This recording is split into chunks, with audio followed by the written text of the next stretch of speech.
So for those that don't know, Vince Staples just put out his debut album on Def Jam through No IDs, the legendary producer through his imprint. The album's called Summertime '06. It's a double album. It's a challenging album. It's a difficult album, but it's also a beautiful album and an amazing album with different amazing moments. And there's a lot in there, as anyone who's listened to it knows. He's saying a lot. There's a lot of messages, so it's going to be great to talk to him about some of that, and that's what we're going to do today. So let's bring out Vince Staples. What's up, man? What's going on? I'm chilling, bro. How's it going? Living life. All right. So Summertime '06. When people hear that album title, they might think of things like, oh, summertime, like, the Fresh Prince song, barbecues, going to the beach. Being out for school, having ice cream cones, things like that. But tell me what Summertime '06 actually really meant for you.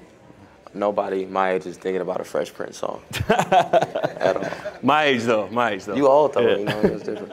But I don't know, man. It was more in the process of thinking about making an album, because debut album's a turning point in your life, so to say. So you have to look for references that kind of relate to that situation. And that was the turning point in my life, so we decided to kind of theme it, go out with it. So it was more based on what the album was supposed to be than, a distinct moment that happened at that time period. Right.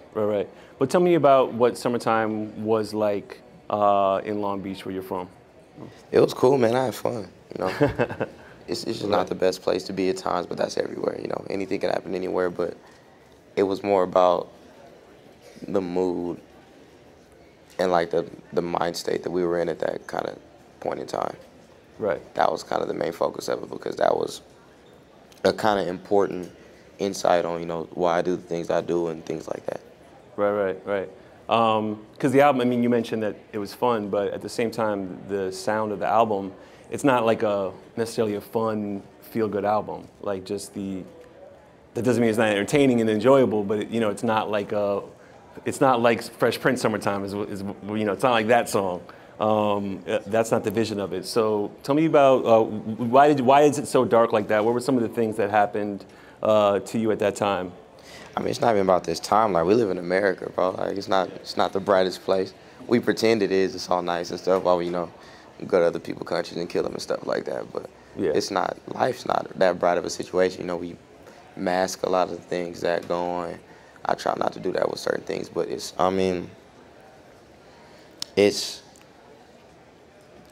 more signifies, a feeling of power than a feeling of,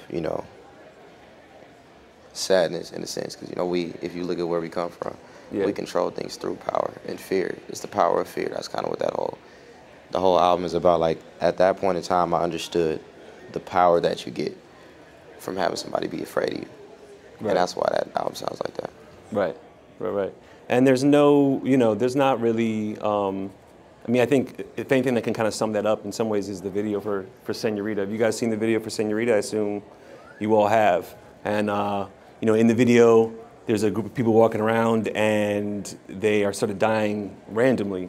Could you tell me about the vision behind that video and how it came together? Ian Palms Jewell, who's absolutely out of his mind, is this director from the UK, and he was trying to do a video, and he had sent like 4 or 5 treatments, and we didn't like them, just to be 100% honest. And then he had read, he was like trying to figure out why we didn't like any of his treatments, and then he had watched some videos and read some interviews, and he got that from something I said in the interview once.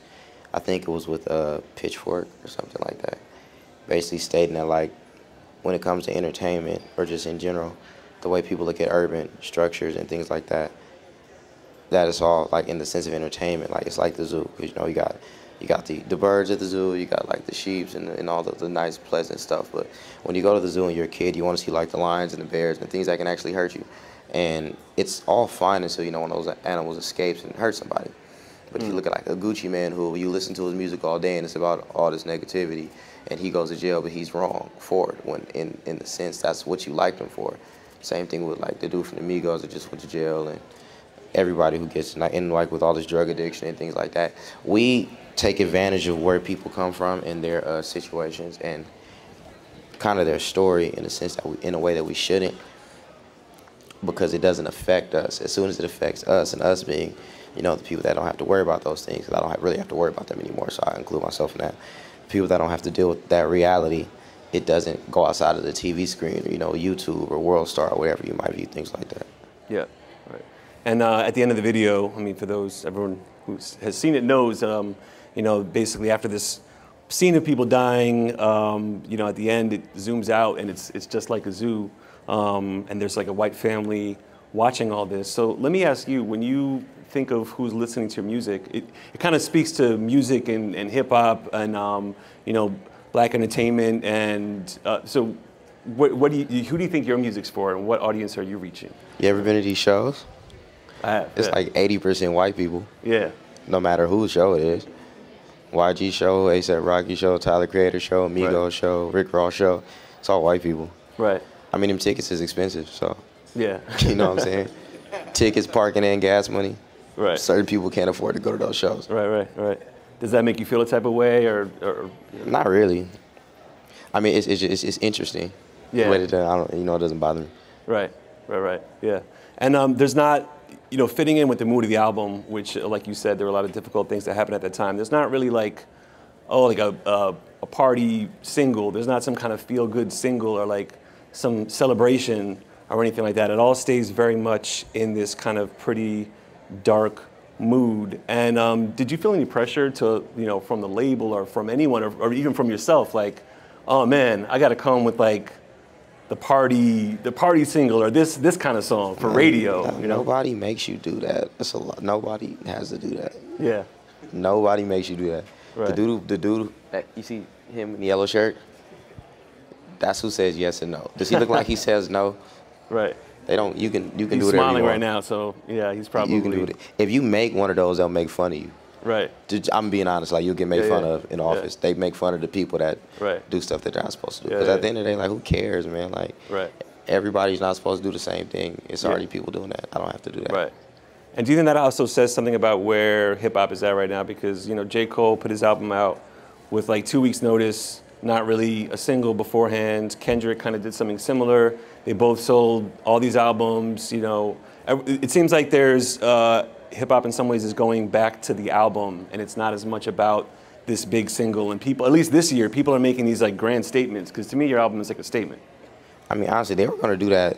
They were going to sell those albums regardless. Yeah. You're not talking about regular people. You're talking about like Kendrick Lamar and J. Cole. They were going to do that regardless. It didn't matter how it came out or who was on it. They were going to do that regardless.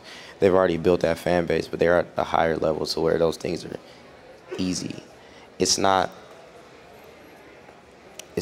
really the norm, because no one's buying music unless you're them or Drake. Yeah. Like, nobody's buying anybody else's stuff, and that's just where the world we live in nowadays. But I mean, it is getting better in a sense, just because from an artist standpoint, it's less gain from it as far as, you know, money and notoriety and things like that, because there's so many people. So the people that do it kind of do it for the right reasons. But I think that's really the only thing. But, you know, you can't tell me if J. Cole would have had a single, his album would have done horrible. Like, it would have been the same regardless. Right. They've already built their fan bases, so you can't really do much to take that away from them. Right. You were reluctant, supposedly, or, you know, from things I've read, you were reluctant coming into music. It wasn't like something that you were chasing. It was actually a lot of people being like, you're good at this, and kind of convincing you to do it. Between that and, like what you said, people aren't buying albums, what motivates you? What motivated you to put out this album? I don't know, man, the people around me, responsibility. You get older, you got, you know, stuff to take care of, but I'm not a big attention seeker, so it's not, you know, I don't really care about that aspect of it. But, you know, you got to help people, man. You got a voice, you might as well do something with it. You know what I mean? Right. A lot of people don't get a chance to have one. Well, so is your message more, are you more trying to express yourself, or are you trying to get that message to other people, like you said? I don't know what I'm doing. When I figure out, you'll be the first person I tell, I promise. But, yeah. man, none of us know what we're doing, man. We just living every day, you know. You try to figure it out and, you know, pretend we know, but we don't really know what we're doing, man. It's all, you know, one day at a time with me. Right. You know, life is life, man, no matter which job you have. So, you know, it's, you know, I'm rolling with the punches. Right. Well, what would you be doing if you weren't doing music? Nothing. Yeah, absolutely nothing. Right. Get in trouble, Yeah. all the bad stuff. Yeah. That's why I appreciate it so much. Mm-hmm. I didn't graduate or, I never had a job or any of those good things. I don't have a really stable situation prior to me as far as my family goes. So I probably wouldn't be doing anything, to be honest with you. Right. Right. And so what was the moment when you were like, all right, I'm going to leave that stuff behind and just concentrate on music? It's not really about leaving it behind because you're not supposed to leave behind. That's not what it's not. You're not supposed to do that. You're supposed to try to fix it or figure something out. Like if you leave it behind, who cares? Like, you don't mean anything once you do that. And what are you doing it for? Like what is there to leave behind? People? Like is that what you're saying? We should leave people behind? Wither away and die? That's not cool to me. I'm never gonna leave that behind.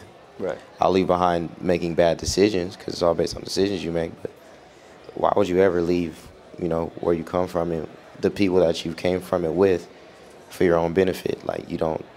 That just kind of says a lot about the kind of person you are. Right. Yeah. There's moments on the album, a few moments on the album where you have like encounters or talk about encounters with police and things like that. And I'm wondering if all these things that honestly have been going on all along, but now there's more publicity, all these police brutality cases, the whole spate of them, if that's influenced the making of the album at all and the message you want to get across at all. Nah, man, I don't care about the police, honestly. Like, yeah. They don't scare me. Like, they don't come where I live. They don't, even if you need them, they're not gonna come, so they'll come to mess with you on like a bad day, give you a probation violation or something like that, but nah, man, I mean, my music is inspired by life in general, so of course that is a part of life, but I think that's like corny to be like, oh, the cops just killed somebody, let's make a song about it. Like, what are you gonna do with that money you make from that song? You gonna pay for somebody's funeral? No. Are you gonna do anything outside of yourself? No. So, right. Like, we made that, people always say that because of Hands Up, but we made that song like probably literally like a year and like a couple months before that even happened. It was on another beat that Illmind sold to Mobb Deep. It's a song called Murderer, and that's why we didn't put the song out. Right. So we had to wait to get a new beat. Yeah. And it just happened to be around the same time period. Right. But like I think it's not cool to, take advantage of someone else's situation, especially like a loss, like for your own gain. So like I wouldn't say it was inspired by someone's loss of their life, but I mean if it happens and it happens to be in a song, it's probably a very strong coincidence. So maybe that's a serious problem. That's just the way I look at it. Yep. And you made your acting debut in Dope. You guys get to see Dope? Did everyone see it yet? Or really good movie. Anyway, You like that movie? I like the movie. Yeah, and that's crazy, man. That's yeah, that's good. And I didn't even realize you were in it when I was watching. I'm like, that's Vince Staples. It wasn't me. It was a character that I played because I'm amazing at. I'm on screen. Yeah, yeah. And the funny thing, your music to me is so serious, but the character is kind of like your character's kind of funny, Man, listen, man. You can't be the same all the time, man. Yeah. Nobody's mad all day. Nobody's sad all day or happy all day. It's not real, but yeah. People think I'm crazy though. Like, I don't know why, but I'm wild or something like that. Yeah. Crazy shit. So are there gonna be other acting roles in your future? Yeah, I'm gonna be in Baby Boy 3D. Oh wow, it's amazing.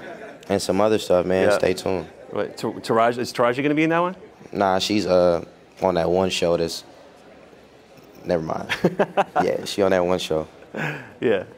No, but seriously, are you trying to do other roles, or was this something that you kind of fell into? Yeah, man, you get more money doing it than doing this. Yeah. You know what I mean? Straight up, yeah. Until, they start streaming movies and stuff, then we screwed. But, yeah. But, why not? Right. You only hear once. You might as well, have a little bit of fun. Yeah. Could be over quick, so make the most of it. Yeah. Now, a lot of people associate you, are from your early work with Odd Future, but to me, your music is so different. Right? It's crazy, right? It happens. It happens. Yeah, man, it happens to the best of it. But how do you think your music is different than theirs? And do your fan bases cross over at all? Everybody's fan base crosses over. It's the internet. Yeah. Like, it's all on the internet. It doesn't belong anywhere else. You can have a person with 5 million Twitter followers who can't sell out a 300-seat venue. Yeah. Because it's not real in real life. It's all based on the internet. It's a lot of people, but it's all scattered out. So, of course, people's fan base overlap. Like, music is the cool thing right now. People listen to music. It's like a pastime. popular pastime, as sports was at one point in time, and skateboarding, these other things. Dance was like they used to have. You Got Served was a movie, like because people was dancing. Like it's weird how culture shifts, but I mean I don't know. I think my music is different from everybody's, and not in a bad way or a good way. I'm not better or worse. It's just it's everybody's different, man. It's not supposed to all be the same. Right. I think that's where we got kind of lost. Is when everything started to become the same. Yeah. And why did you decide to make the album a double album, which is definitely an ambitious thing? Because we had a lot of songs. Yeah. We had a lot of songs. Right. And I think deluxe albums are stupid. Yeah. It's like, here's an album. Here's $5 more. You get 2 songs. Right. Like, you might as well just give them all the songs. Yeah. It was cool, though. I mean, it helped the pacing and, the kind of the interpretation of it, so to say. So yeah. Why not? It's there, you know what I mean? So we just want to give people more songs. Like, if you make a 10-song album, you made 15 songs. We had like 22 songs. We didn't use one of them for sample clearance, and one of them we never finished. So we literally put all the songs on there. Right. Well, it seemed like you had a lot to say, too. Nah, not really, man. I'm getting kind of boring nowadays. Right. Well, compared to that one. So who inspired you? Like, what music inspires you to do what you do? Because your sound is so singular and unique. None really. I don't really think about it in that light. Like, people kind of get offended at the music I listen to, which is kind of weird to me, but like, people really get mad. Like, how you listen to that trash and yada, yada, yada. It's like, I don't know, man. I don't really get inspired that much by music. Like, life is so much going on out here that you can, draw from. Like, why draw from another person's music? You know what I mean? Yeah. So I try not to get too caught up in that. What are some of the things you listen to that people get offended by? I mean, damn. I'm not gonna say that because then it seems like I, said something mean. But right. You know, why you asking questions you don't know the answer to? Yeah, and you're a big basketball fan. I mean, I've heard you go off on length about that. So, what do you think about the finals? It was cool. It was cool. That's how it made sense. It made sense. Yeah. Who was your team? Who were you rooting for? Out of those two? Yeah. I didn't really care who won. I wanted J.R. Smith to win while faded, because I don't think anyone's ever won a championship while faded. Like, in that. I wouldn't be too sure, but yeah. I'm not talking about a little bit of good sport drug. You know what a sport drug is. I'm talking about J.R. Smith was off the Hennessy and like some mid during the whole final. So yeah, I was trying to see how that turned out, but that'd have been good. Poor LeBron, man. Yeah, what about LeBron? I mean, what's next for him? I mean, I think he's still good. He's still it's still fine, but he can't, take a whole team on his shoulders. Excuse me. That's his fault. Yeah. Nobody told him to go over there. He'll be okay. He got enough money, man. He'll be all right. Shout out Lambo. Lambo helped him. Lambo and Mom raised a good dude, man. At the end of the day, they kind of kept him on his toes. And, those Sprite checks is good, so he'll be fine. Right. So tell me about the next album. Back to music. What's your next album going to be about? Have you started working on it yet, or? Yeah. Corey said it's cool. Yeah. Yeah. It's almost done. Well, because the last song on this album is almost like a little preview of what's to come, right? The last song on this album is almost like a preview of what's to come. I don't know, man. You never know. Yeah. It's crazy how that happened, though, right?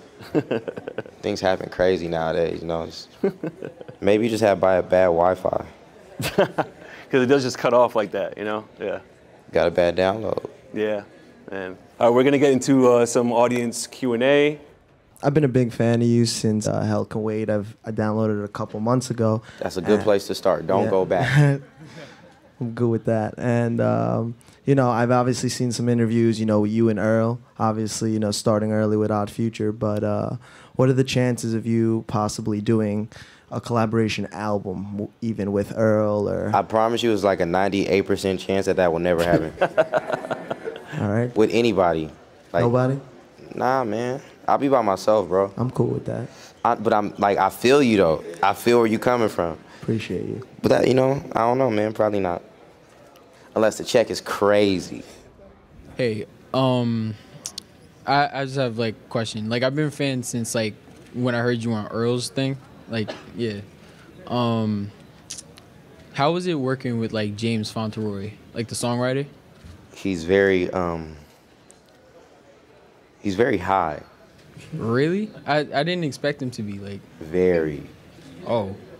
Like very, very. It, could I expect like anything with him in the future? See, this is how you work with James. He'll be like, hey, do this song, and he'll be like, okay, and then he'll send you. You know how big a terabyte is? Oh, sorry, say again? Do you know how big a terabyte is? No. All right, so you got an Xbox One? Yeah. So like I'm in PlayStation 2, PlayStation 4. Okay, so listen, so it's like 7 Xbox Ones full of music. He'll just send you that and be like, pick something. Oh, okay. So he has like, how many songs do you think James has? Chavez? 10,000? He got like probably like tens of thousands of songs that are like done. And he'll just be like, here, pick one. That's how you work with James Fauntleroy. So. Oh, and can I ask one more question? All right, I'm going to the Double XL concert later. And I just want to know, like, out of all those, who are your favorites? Like, who would you listen to? Fetty Wap. Oh, okay, all right. So I saw in an interview you talked a little bit about Ray J, and it seemed like maybe you had some more, like a more thought out idea of Ray J's influence on the entire world. I don't really think things out. But maybe not. You never know. Could you maybe explain your Ray J theory a little bit? Hell no. Hi, Vince. What's up? So I've been a fan since your mixtape, and I know your birthday's coming up. What do you plan on doing? I'm gonna be on an airplane. An airplane the whole day? Europe is far, man. Is that ideally what you like to do, or what would you want to do for your birthday? When I was in the second grade, and I had this friend named Eric, and he had a birthday party, and he gave like little invitations and had a little address on it. And he had a party. That's when GameCube was popping, right? His dad owned a McDonald's, and he just had the whole McDonald's like rented out, and we just had GameCube and burgers and stuff like that. And after that, I never want to have another birthday party because I knew I couldn't top it. So until I can do something like that, I'm cool on birthdays. What's up, Vince? Hey, bro. So my question was, what did you? So the last track on the first disc, Summertime '06. I know you sang on that, and like I don't think it's like a typical thing for you to sing on records. Like, what really moved you to do that, or what was the inspiration? Because I wrote it, and SZA was supposed to sing it, and then she was on tour, so we kept it. Chill. Are you going to be at the Earl concert on August 22nd in the city? Nah, I can't be. I think I have another show or something like that. It's his fault though because he got sick on tour last time. Yeah, like what was that? He gets sick on tour sometimes, man. You gotta stop smoking in backwoods, man. It's really bad for you. Hi. Hey. I'm Jossie. Nice to meet you. Nice to meet you too, Vince. My first question is, clearly a lot of people are listening to you, you know what I mean? Like, what do you want to achieve with the platform you have now? Think about it long and hard. I don't know. I mean, just get some understanding. I mean, because it's crazy. Like, if you just even think about, we live in a fucked up place.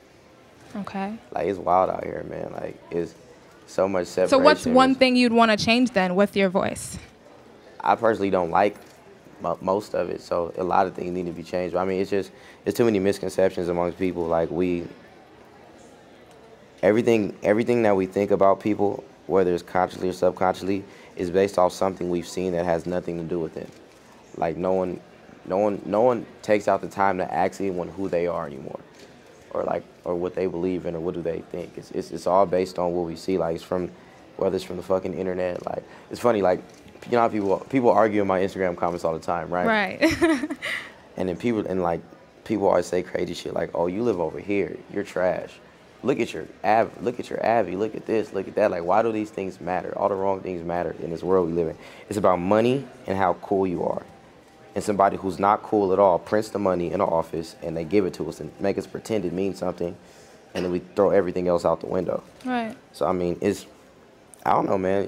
We just need better understanding of what's real and what's not in this world because, you know, we care about the wrong things. Like even with the Troy Ave situation, like people were making fun of Troy Ave in the most demeaning way possible because he sold 4,000 albums. But who cares? He sold albums. You ain't sell But nothing. Like, even if he sold none, who cares? Why does that I matter? get it. It matters because we're taught that the more albums you sell, the more money you have. And we weigh what a person is worth based on their money and not what they means. Do you know who the Ramones is? The band. All right, so you know what their logo looks like, right? You probably the T-shirts that everybody wears with the circle that Diplomats copied it. I think I know what you're talking okay, about. so Okay. put it like this: everyone either knows the name or the logo. It took them 50 years to go gold, Really? and they're known around this world. So what really matters? Does influence matter? Does money matter? Does how you help people matter? We don't know yet. But the problem is we try to perceive to each other the next man's worth based on something that we were told and not something we think for ourselves. So I don't know, man. It's crazy out here. Okay, one more question. I'm sorry. My second question was about the screen door video. That Yeah. video is amazing. Thank you. Absolutely amazing. So I wanted to know, did you put that together? Was that an idea that I put you all made? of them together. Okay, so then giving that message, what do you want to change with that? Like you're talking about, you said that you made the album out of responsibility. So you have a responsibility, people who listen to you, your family, your city. So what exactly do you want with videos like that, with messages like that? What do you want to happen? I feel like things like that just help the music be better understood. That way they can't be misconceived, I guess. That's what like the Senorita videos for and things like that. So I don't know, man. It's easier for someone to understand where you're coming from if they can see it. That's how things work, you know what I mean? So it just helps the music be further understood. And, whatever people take from it, they take from, but at least they're taking something from it because we live in a time and place and age where no one takes anything from music. It's just, but musical teachers how to try to kill somebody, musical teachers how to do drugs, musical teachers how to value the wrong things, but that's about as far as it goes, especially in rap music in this day and age. So I think that's something I try to, stray from.